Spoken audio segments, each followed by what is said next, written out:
Les personnes en situation de handicap sont frappées par une injustice majeure. Elles subissent une exclusion du marché du travail et connaissent un chômage 2 fois plus important que le reste de la population. Et vous avez raison, il y a urgence à accélérer notre mobilisation en faveur de l'égalité pour tous en corrigeant les inégalités dont elles sont victimes. Alors comment s'y prendre? Tout d'abord en rétablissant l'égalité devant l'accès à l'emploi, mais aussi l'égalité devant l'accès à la formation et aux études. Et nous avons une responsabilité majeure pour faire progresser le droit de chacun, et notamment des personnes en situation de handicap, à s'insérer dans le marché du travail. Nous devons pour cela mieux valoriser les compétences de ces personnes, les accompagner, voire les encourager dès le plus jeune âge, lorsqu'ils en ont les facultés à se projeter et à poursuivre des études. Et puis nous devons sensibiliser davantage les employeurs. Ils doivent comprendre que les travailleurs handicapés sont une chance pour l'entreprise. Et c'est là toute l'ambition des Abilympics. Cet événement est une occasion unique pour que le regard du grand public, des entreprises et des salariés du monde entier change. Et pour que chacun reconnaisse les compétences exercées avec talent par les plusieurs centaines de participantes, quel que soit leur handicap, mental, physique, moteur ou sensoriel.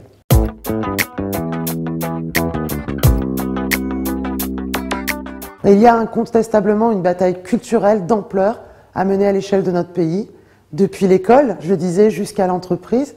Et c'est pour cette raison que nous devons faire de la lutte contre les préjugés et les discriminations une priorité. Parce que le handicap est souvent méconnu ou cible de préjugés. Les travailleurs handicapés ne réclament ni complaisance ni compassion. Ils n'aspirent, je le crois, qu'à être respectés par un traitement digne, un traitement juste où seule la compétence professionnelle compte. Nous devons pour cela sensibiliser davantage les employeurs à leurs atouts. Et parce que la direction et l'encadrement des entreprises ont aussi une responsabilité. Et au-delà de la sensibilisation, les managers, notamment dans les domaines des ressources humaines, doivent être mieux formés sur le sujet du handicap au travail. La diversité, elle est une chance pour les entreprises et nous devons plus encore faire entendre cette voix.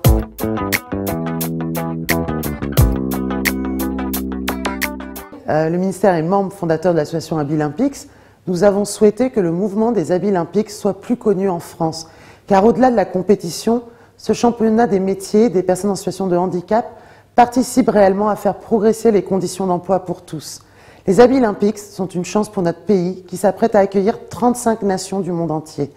Mais cette compétition internationale est aussi une chance pour faire rayonner plus encore nos valeurs en faveur des personnes en situation de handicap, pour toujours plus de liberté, toujours plus d'égalité et toujours plus de fraternité.